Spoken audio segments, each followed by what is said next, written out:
बिस्मिल्लाहिर्रहमानिर्रहीम अस्सलामु अलैकुम वरहमतुल्लाहि वबरकातुहू। दो रज़ल्ट टीवी तरफ ना मोहम्मद अली जौहर ستاسو په درنه خدمت کې حاضر دی. کالو خان کې په خټ کلي کې د پولیس مقابله وشوه د چرینو چې کوم اشتهاري ملزمان یې هغې سره نو هغې کې یو اشتهاري ملزم نصیر چرینو هغه مړ شوی دی او دې نه علاوه علامه اقبال ډي اس پي تحصیل رزړ دا هم په حق رسېدلی دی او دوه سپایان ورسره زخمیان دي. دا علامه اقبال چې کومه خبره ده په هغې حواله باندې دا خبرې کېږي چې ډېر ایماندار ډي اس پي او ډېر خدا ترس او هر چا سره به ډېر ښه ملاوېده او تاسو وکتل چې بالکل ځوان جان خو چونکې دغه لیډې کوه دغلته کې سپاین ورسره او دا نصیر چې کوم دی نو دا اشتهاري ملزم د کالو خان او دا هم تاسو سره شریک هم دا خبره چې د نصیر یو ورور چې کوم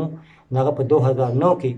طالبانو چې کومه چکر و آی ډي پیز مسله راغلې وه او د بونیر نه او د سوات نه خلک راغلي وو نو بیا بونیر کې چې کوم طالبانو نو هغه هغې سره ملګری و د هغې کشر ورور د نصیر او هغه هلته کې دغه شان پولیس ویشتی او د هغه لاش بیا سور وځي دغلته په غرب کې پروت نو دغه انجام بیا چې کوم سړی غلط کارونه کوي نو هغې انجام یقینا چې غلطي او دې نه مخکې عامر هم دلته کې په کالو خان کې یو ډېر مشهور اشتهاري ملزم چې هغه په آخره کې خپل روندار ویشته خپل ورور یې ویشته روندار یې زخمي شوه او ورور یې په حق ورسېده بیا هغه څه وخت مخلوع او بیا ورته پولیس اطلاع وکړه چې داسې کار دی چې پرېږدو خو تا نه نو که چېرې ته ځان مړ غواړې نو بیا خو ځان مړ ته تیار کړه او که نه ته وایې چې زه جمده یم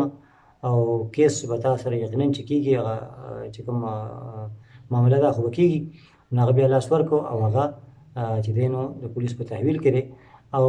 داسې هم په دې کالو خان کې چې دغه عامر او دا نصیر به اکثر یو بل ته مقابله کې ولاړو دوی به ډزې کولې او بېګناه خلک به پکې لګېدل دغه انجام تاسو وکړو انجام قدرمنو نن په دې ویډیو کې ما تاسو سره د علامه اقبال چې کوم شهید شو ډي اس پي تحصیل رزړ هغه خبرې ترې وکړي او د نصیر چې کوم اشتهاري ملزم قدرمنو تر بل ویډیو پورې محمد علي جوهر له ورکړي اجازت د الله په امان او وختونه مو په خیر.